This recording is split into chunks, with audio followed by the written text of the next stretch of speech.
Hello বন্ধুরা, তো চলে এসেছি তাজ কিচেনে। আর আজকে বানিয়ে দেখাবো সিঙ্গারা বা সামোসা রেসিপি। আর এই রেসিপিটা এতটা সহজে বানানো যায়, এত সুন্দরভাবে বানানো যায়। সবথেকে বড় কথা, বাড়িতে থাকা উপকরণ দিয়েই বানিয়ে নিতে পারবো। আর যখনই মন চাইবে অল্প বেশি সেটা কিন্তু বানিয়ে নেওয়া যায়। আর আমি চেষ্টা করেছি যতটুকু হাতের কাছে থাকে সেই উপকরণ দিয়েই কিন্তু বানানোর চেষ্টা করেছি। তাহলে স্কিপ না করে পুরোটা দেখার অনুরোধ রইল। আর যারা আমার চ্যানেলে নতুন বন্ধু তাদের কাছে অনুরোধ রইল চ্যানেলটিকে সাবস্ক্রাইব করার জন্য। তো কিভাবে বানিয়েছি সেটা দেখা যাক। এটা বানানোর জন্য এখানে আমি 1 বাটি ময়দা নিয়েছি, কোনো মেজারিং কাপ নেইনি, বাড়িতে থাকা একটা ছোট বাটি দিয়ে মেপে নিয়েছি। দিয়ে দিলাম 2 চামচ তেল, আর দিয়ে দিলাম হাফ চামচের কম জোয়ান, স্বাদ অনুযায়ী লবণ, দিয়ে দেবো 1 চামচ ঘি। আর এই ঘিটা দিয়ে খুব ভালো করে ময়ান দিয়ে নিতে হবে। ঘি দিলে খুব ভালো খাস্তা হয়, সেই জন্য ঘিটা দেওয়ার অবশ্যই চেষ্টা করবেন। তো ময়ানটা খুব ভালো দেওয়া হয়ে গেছে, দেখুন হাতের মধ্যে যখন দলা পাকিয়ে নিয়েছি খুব সুন্দরভাবে দলা পাকিয়ে যাচ্ছে, তখনই বুঝে নিতে হবে যে এটা পারফেক্ট ময়ান দেওয়া হয়ে গেছে। আর এই সিঙ্গারা তৈরির সময় কিন্তু ময়ানটাই একদম সবথেকে বড় জিনিস, যত ভালো ময়ান দেওয়া হবে সিঙ্গারা তত খাস্তা হবে। তো ময়ান দেওয়া হয়ে গেছে, এখন অল্প অল্প জল দিয়ে একটা ডো রেডি করে নেব। এই সময় খেয়াল রাখতে হবে যেন বেশি পরিমাণে জল না দেওয়া হয়, যেহেতু এখানে এটা শক্ত বা টাইট ডো রেডি করব। তো ডোটা আমার রেডি হয়ে গেছে, খুব কেমন করেছি সেটাও দেখিয়ে দিলাম। দিয়ে এটাকে সাইড করে রেখে দেবো। দিয়ে এখন পুর রেডি করব। তো পুর রেডি করার জন্য এখানে একটা ভাজা মশলা রেডি করে নিয়েছি। তো এখানে 2 থেকে 3টে শুকনো লঙ্কা নিয়েছি, আর 1 চামচ মৌরি, 1 চামচ ধনে, এই কটা শুকনো খোলায় গুঁড়ো করে নিয়েছি গরম করে। আর নিয়েছি তেল, হিং, জিরে গুঁড়ো হাফ চামচ, 3 ভাগের 1 ভাগ লঙ্কা গুঁড়ো, হলুদ গুঁড়ো, 1 চামচ আমচুর পাউডার, হাফ চামচ চিনি, আর সামান্য পরিমাণে লবণ। আর এখানে মেন যেটা লাগবে সেটা হচ্ছে আলু, যেহেতু আলুর পুর বানাবো। তো এখানে 4টে আলু নিয়েছিলাম, সিদ্ধ করে নিয়ে হাত দিয়ে ম্যাশ করে রেখেছিলাম।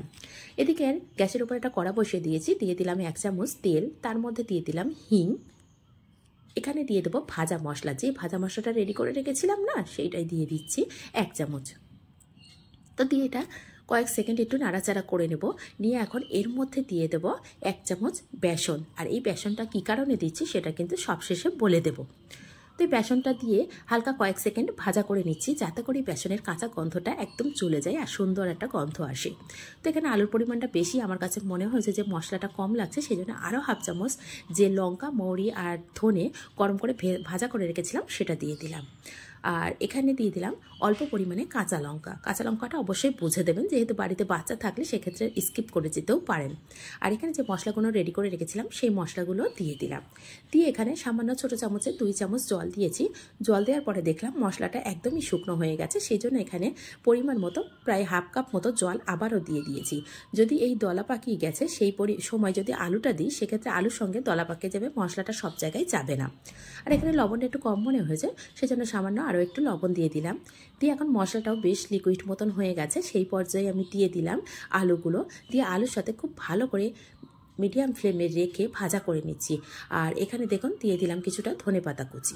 দিয়ে সবগুলো একসাথে খুব ভালো করে মিশিয়ে নিয়েছি। আর আলুটা কতটা শুকনো হয়েছে বা টাইট হয়েছে সেটা কী কারণে হয়েছে সেটা তো অবশ্যই বলে দেবো, আর কি দেওয়ার জন্যই এত সুন্দর টাইটটা অনেকক্ষণ ধরে থাকবে। তো ওটাকে সাইড করে রেখে থেকে একটা চাটনি তৈরি করে নেব, যেটা সামোসার সাথে খাওয়া হবে। তার জন্য এখানে 3 চামচ গুড় নিয়েছি, আর হাফ কাপ জল দিয়ে দিলাম।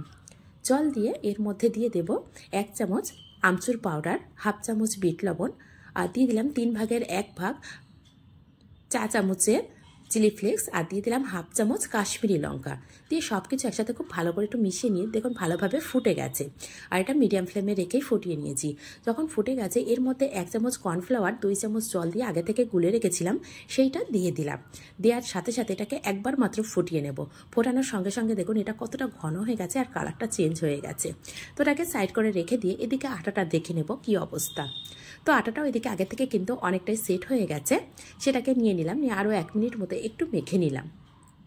তারপরে এখন যেটার মধ্যে বেলে নেব সেটা নিয়ে নিয়েছি, তার উপরে আটাটা নিয়ে ছোটো ছোটো করে লেচিগুলো কেটে নিচ্ছি। আর লেচিটা দেখুন কতটা ছোট বা বড় করছি একটু দেখে বুঝে নিতে হবে।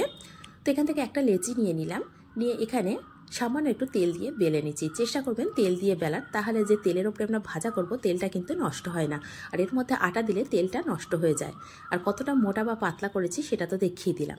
তো এটাকে মাঝখান দিয়ে আমি দুটো ভাগ করে নিচ্ছি, নিয়ে একটা অংশ নিয়ে নিলাম, নিয়ে সামান্য এক সাইডে একটু জল লাগিয়ে নিচ্ছি, নিয়ে একটা সাইড দেখুন পান যেমন বন্ধ করে ঠিক সেইভাবে বন্ধ করছি।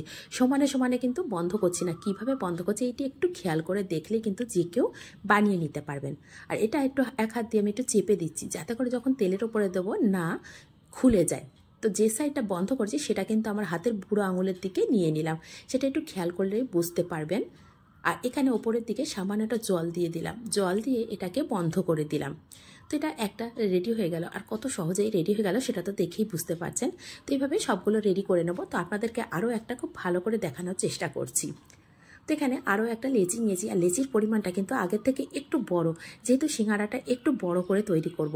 একটা একটু ছোট সিঙ্গারা তৈরি করে দেখিয়েছি, আর একটা একটু বড় করে দেখাবো, সেই জন্য লেচির পরিমাণটা দেখিয়ে দিয়েছি। দিয়ে এটাকেও ঠিক দুই ভাগে ভাগ করে নিলাম। আর লেচিটা কেমন নিয়েছি সেটা তো অবশ্যই দেখতেই পাচ্ছেন। তো ঠিক এক সাইডে আবারও জল লাগিয়ে নিচ্ছি, নিয়ে দেখুন একটা হাত দিয়ে বন্ধ করে নিয়ে এইভাবে বন্ধ করে দিয়েছি। আর ঠিক এইভাবে হাত দিয়ে একটু চেপে নিচ্ছি। আর যে সাইডটা কিন্তু বন্ধ করেছি সেটা দেখুন আমার হাতের বুড়ো আঙুলের ঠিক মাঝ বরাবর আছে। দিয়ে এর মধ্যে পুরটা দিয়ে দিচ্ছি, পুর দিয়ে ওপরের দিকে জল দিয়ে দিলাম, দিয়ে এখানে একটা হালকা ভাঁজ দিয়ে নিলে সিঙ্গারাটা দেখতেও সুন্দর হয়, একদম দোকানের মতো। ঠিক এইভাবেই বন্ধ করে দিলাম। আর কত সহজে দেখুন এটা রেডি হয়ে গেল। ঠিক হাত দিয়ে এইভাবে চেপে দিলে কিন্তু সিঙ্গারাটা দেখতেও সুন্দর হয়েছে কতটা দেখুন। তো এইভাবে সবগুলো রেডি করে নিয়েছি। রেডি করে নিয়ে এদিকে সাইডে আমি একটা কড়া বসিয়ে দিয়েছিলাম, তার মধ্যে তেলটা গরম হতে দিয়েছি। আর এই পুরটা যখন রেডি করছিলাম তখন কিন্তু পুরের মধ্যে সামান্য একটু বাদাম দিতে পারেন, সেক্ষেত্রে কিন্তু খেতে আরও ভীষণ টেস্টি লাগবে। তো কথায় কথায় তেলটাও এদিকে গরম হয়ে গেছে। তেলটা কিন্তু মিডিয়াম ফ্লেমে গরম করেছি, একদম হাই ফ্লেমে গরম করিনি আর খুব বেশি গরম করিনি। যখন আমি সিঙ্গারাগুলো দিচ্ছি তখন দেখুন হালকা অল্প অল্প বাবলস উঠছে, তখনই বুঝে নিতে হবে যে তেলটার টেম্পারেচার কেমন হতে পারে।